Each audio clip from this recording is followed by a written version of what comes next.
आपने दोबारा बोलो। हमारा लास्ट चैप्टर है कैपिटल स्ट्रक्चर। है सर, कैसी बातें कर रहे हो आप? क्या कहीं जा रहे हो क्या? हिमालय पे शिफ्ट हो रहे हो क्या आप? कि लास्ट चैप्टर? ओ मैंने कहा सुन तो लो, हमने पहले दिन सीखा था इन्वेस्टिंग, फाइनेंसिंग, डिविडेंड, इन्वेस्टिंग में करंट फिक्स्ड एसेट्स, फाइनेंसिंग में करंट फिक्स्ड एसेट, फिक्स्ड वाला, लॉन्ग टर्म वाला। तो बेटा ये लॉन्ग टर्म फाइनेंस का लास्ट चैप्टर है। पहले बात समझ आ गई? लॉन्ग टर्म फाइनेंस में 3 चैप्टर थे, कॉस्ट ऑफ कैपिटल, लिवरेज और कैपिटल स्ट्रक्चर। तो ये उसका लास्ट चैप्टर है। इसके बाद बेटा ये चैप्टर और ये वाला हिस्सा पूरा खत्म। ठीक है जी, चलो अब हम चलते हैं आगे। अब इस चैप्टर में कुछ पीछे वाले चैप्टर्स की यादें भी आ जाऊंगी, है ना, तो वो भी देखेंगे। चलिए खैर फिलहाल तो बताओ भाई, मेरे को तो समझ नहीं आता इसका अक्षरों का मतलब। कैपिटल का मतलब, कैपिटल वो पैसा जो हम कहां से raise, fund raised from long term sources.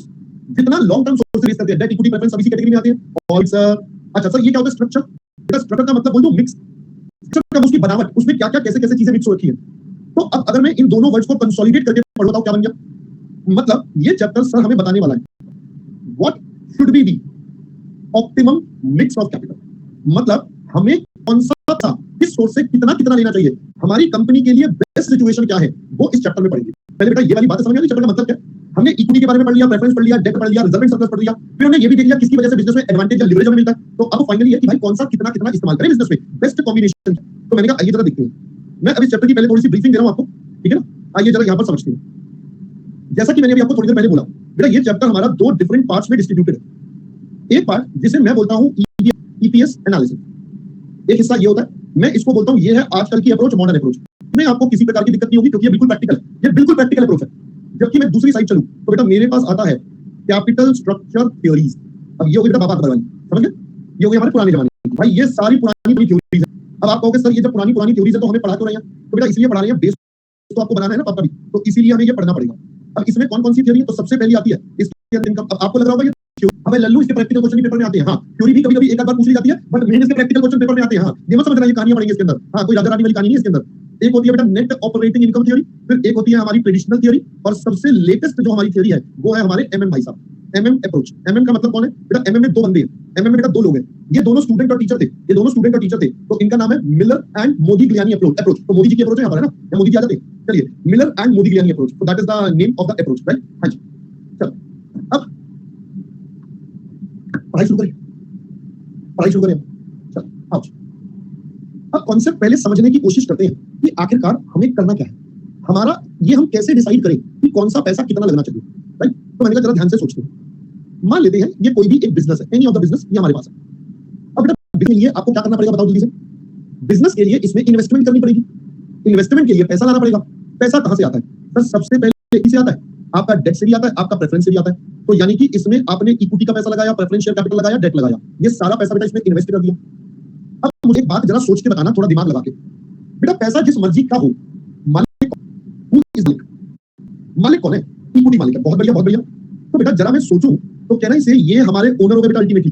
बेटा वालों ने अपना लिमिटेड पैसा दिया, उस पे फिक्स्ड रिटर्न ले लिया, काम खत्म। प्रेफरेंस वालों ने पैसा दिया, उस पे फिक्स्ड रिटर्न ले लिया, काम खत्म। यानी कि सारा रिस्क ले कौन रहा है? सारा रिस्क बेटा इक्विटी ले रहा है।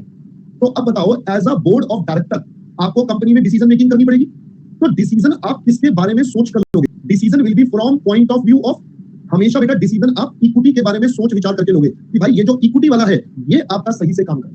क्या पहले मेरी बात समझ में आ गई? ये इक्विटी वाला जो है ये सही से आपका, इनके बारे में सोचो सब कुछ। चलो ये बात समझ में आ गई। अब हमने आपके साथ प्रथम कक्षा में पढ़ा था कि हमारे ये जो इक्विटी शेयर होल्डर वाले भाई साहब है, बेटा ये आपसे क्या चाहते हैं, इनका ऑब्जेक्टिव क्या होता है? तो याद है किसी को कुछ कुछ?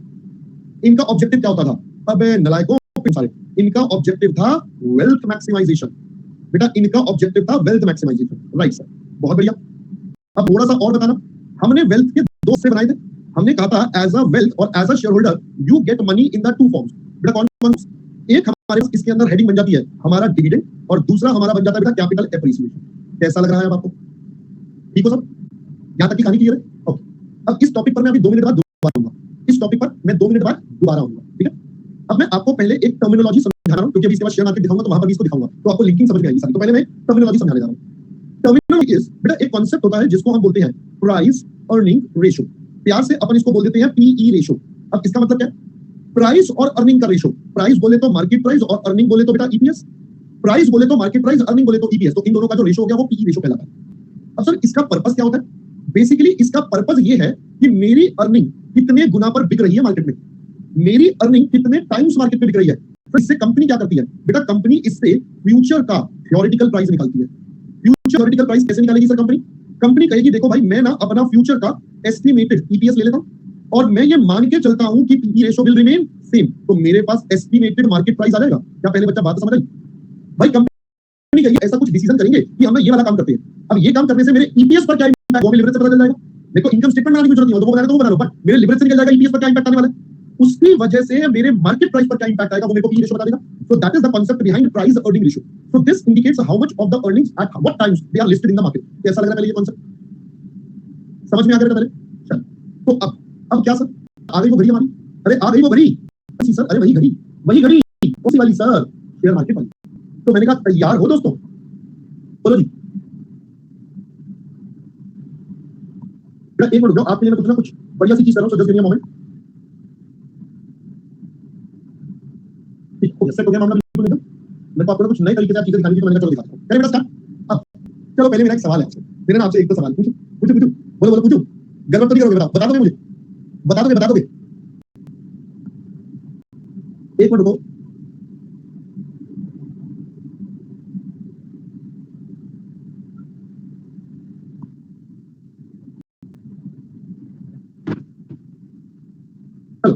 अब मैंने आपके लिए ना बड़ा सारा एक बहुत ही जबरदस्त चीज निकाली है। तो आइए मैं आपको दिखाता हूँ, बहुत जबरदस्त। अब तुम्हारे लिए हो गया बस सेट है ना सर, सब सेट कर दिया। चलो आप मुझे ये बताओ आज तक आपने कितना डिविडेंड के बारे में सुना है? मतलब एक कंपनी कितना डिविडेंड बांटती होगी, एक कंपनी कितना डिविडेंड बांटती होगी, कितना सुना है मैक्सिमम बताओ, परसेंटेज में बताओ। एक बच्चा कह रहा है 20%, एक बच्चा 30%, एक बच्चा 200%, एक बच्चा 700%, 5800% और पता नहीं कितने बच्चे बोल रहे हैं 300% एंड सो ऑन। अबे 5800 पता भैया कितना होता है? अबे वो लल्लू लाल मेरे 5800।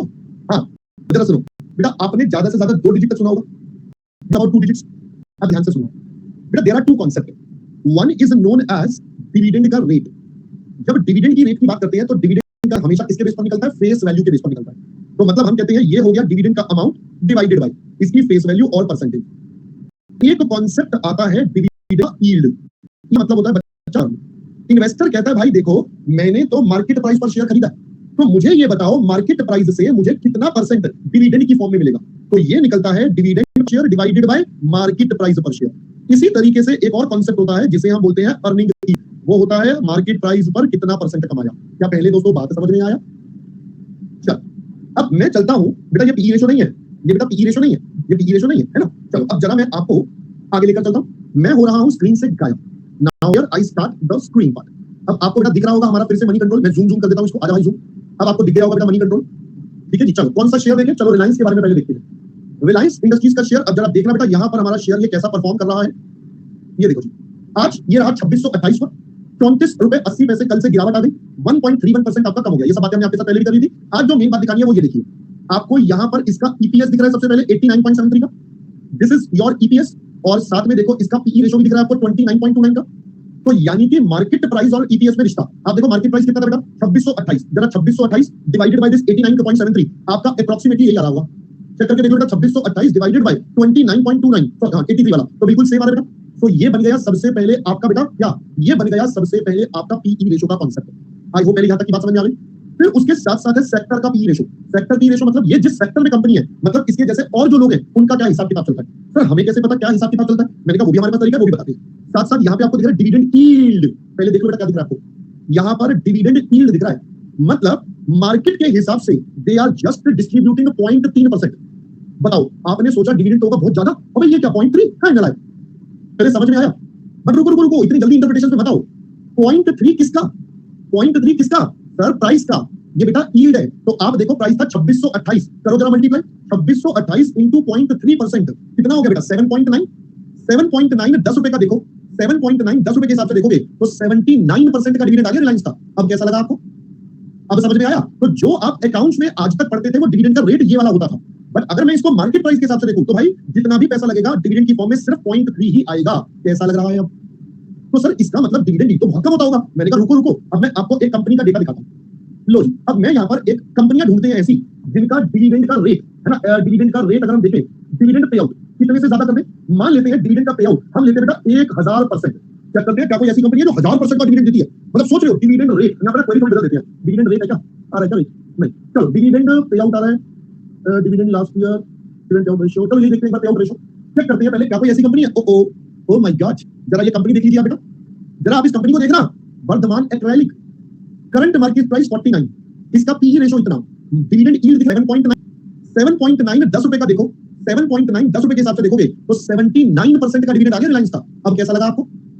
अब समझ में आया? तो जो अकाउंट्स में आज तक पढ़ते थे वो डिविडेंड का रेट ये वाला होता था, अगर मैं इसको मार्केट प्राइस के हिसाब से देखूं तो भाई जितना भी पैसा लगेगा डिविडेंड की फॉर्म में सिर्फ 0.3 ही आएगा। कैसा लग रहा है अब? तो सर इसका मतलब डिविडेंड तो बहुत कम होता होगा। मैंने कहा रुको अब मैं आपको एक कंपनी का डेटा दिखाता हूं। लो जी, अब मैं यहाँ पर एक कंपनियां ढूंढते हैं ऐसी जिनका डिविडेंड का रेट है ना, डिविडेंड का रेट अगर हम देखें, डिविडेंड पे आउट कितने से ज्यादा कर दे, ऐसी कंपनी है जो 1000% का डिविडेंड देती है। मतलब सोच रहे हो डिविडेंड रेट, यहाँ पर क्वेरी बदल देते हैं, डिविडेंड रेट है क्या आ रहा है क्या नहीं, चलो डिविडेंड पे आउट आ रहा है, dividend last year dividend pay out ratio, चलो ये देखते हैं एक बार पे आउट रेशियो चेक करते हैं पहले, क्या कोई ऐसी कंपनी है? ओ माय गॉड, जरा ये कंपनी देख लीजिए बेटा, जरा आप इस कंपनी को देखना, Vardhman acrylic, current market price 49, इसका पीई रेशियो इतना, डिविडेंड यील्ड दिख रहा है बेटा आपको 50% डिविडेंड यील्ड है, 50%, मतलब 49 रुपीस में 50% तो आपको डिविडेंड मिल जाता है, 50% डिविडेंड मिल जाता है। और अगर डिविडेंड पे आउट देखूं तो आप देख रहे हो बेटा डिविडेंड पे आउट, आप देखो 1379.81, कैसा लग रहा है अब आपको? और दिखाते हैं आपके पास और बहुत सारी चीजें हैं, और बहुत सारी चीजें हैं, ये देखिए आपके पास इसके अंदर और भी बहुत सारी चीजें जो आप यहाँ पर कर सकते हो, ठीक है। अब मैं यहाँ पर आपके पास रखता हूँ डिविडेंड यील्ड, ठीक है। अब डिविडेंड यील्ड हम कर देते हैं 100%, देखते हैं क्या कोई ऐसी कंपनी है जो 100% का डिविडेंड यील्ड, ये देखिए बेटा, ये आ गई दो कंपनियां जिनका बेटा डिविडेंड यील्ड 100% से ऊपर, ये देखो 649.35, 11,147% का डिविडेंड। कुड यू इमेजिन भाई साहब, मतलब इसका शेयर खरीद लिया तो 1000% का डिविडेंड मिल जाता है। मतलब अब आपको समझ में आ रहा है ये कंपनियां, अब इन कंपनियों होंगे बेटा झोल, इन कंपनियों में कुछ होगी प्रॉब्लम्स, पहले बेटा बात समझ आ रही है।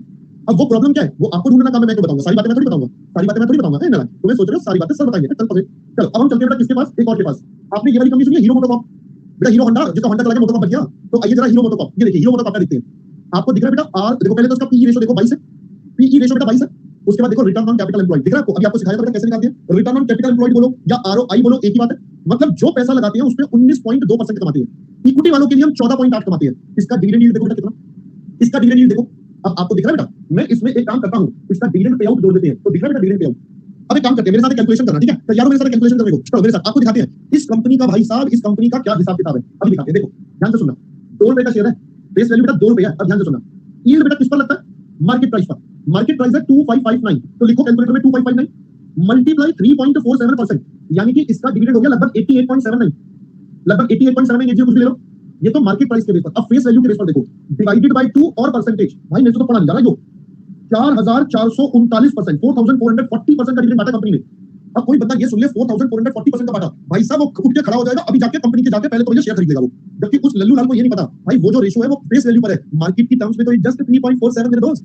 कैसा लग रहा है अब आपको? बेटा एक नया एस्पेक्ट आपको समझ में आया, एक नया व्यू आपको समझ में आया।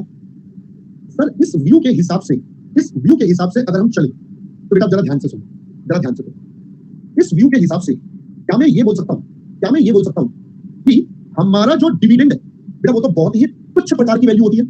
अगर मैं अपने डिविडेंड की बात करूं तो out of my total investment dividend is a very तुच्छ वैल्यू, यानी कि ये बहुत थोड़ा, ज्यादा सारा पैसा किस चीज का, कैपिटल का। ओ माय गॉड, यानी कि अब मैं इस चैप्टर में इसको क्या करके चलूंगा, इग्नोर, बिकॉज ये बहुत ही तुच्छ सी वैल्यू है, it is less as compared to capital appreciation. क्या पहले दोस्तों बात तो समझ में आ रही है? भाई अगर मैं कैपिटल एप्रिसिएशन के हिसाब से कंपेयर करूं तो भाई ये तो बहुत ही तुच्छ है, तो इसलिए हम इसको क्या कर देते हैं, इग्नोर, आके बंद। तो बेटा बताइए अब आपको समझ में आएगा, इस चैप्टर में हमें डिसीजन करनी है इक्विटी के हिसाब से, इक्विटी वाले शेयर होल्डर, शेयर होल्डर को मैक्सिमाइजेशन, वेल्थ में तो डिविडेंड, तो डिविडेंड को तो साइड कर दो, हमारे पास बच गया कैपिटल एप्रिसिएशन। तो यानी कि मेरा ऑब्जेक्टिव क्या बना, तो कैन आई से मेरा एक सिंगल ऑब्जेक्टिव बच गया, मेरे को एमपीएस को मैक्सिमम करना है। जैसे जैसे मार्केट प्राइस मैक्सिमाइज होगा वैसे वैसे हमारा बेटा कैपिटल बढ़ेगा, हमारा ऑब्जेक्टिव अचीव हो रहा है मैक्सिमाइजेशन का। पहले दोस्तों बात और कांसेप्ट समझ में आया? चलो मैं एक और चीज दिखा देता हूं आपको, एक मिनट को देखो बेटा, इसका अगर मैं पीई रेशियो देखूं, पीई रेशियो, अरे कहां गया, आ जाइए बेटा, इसका 22 चल रहा है, 22 चल रहा है। अब जरा ध्यान से देखना, मैं अब आपको ऐसी कंपनियां दिखाता हूं जिसका पीई रेशियो कितने से बढ़ा है, कोई एक नंबर सोचो, नंबर सोचते चलो हम ले लेते हैं 100 से ज्यादा, पीई रेशियो 100 से ज्यादा का मतलब समझ लो वो कंपनी इतनी है कि उसकी अर्निंग 100 गुना मार्केट पे लिस्टेड है, मतलब सोच रहे हो अर्निंग 100 गुना पर चल रही है, तो एक बार ये देखते हैं कौन सी कंपनी ऐसी है। तो लीजिए बेटा, ये 9 कंपनी आपके पास आ गई है जिनका पीई रेशियो आपको दिख रहा है बेटा आपको। यहां पर देखिए, काबू सोडियम 2744 का पीई रेशियो, एचजी इंडस्ट्रीज 1844, पोलो क्वींस 1230। ये तो बेटा कितने कितने भाई साहब, मुझसे तो ना बर्दाश्त नहीं हो रहा भाई, इतना नहीं पढ़ सकता मैं।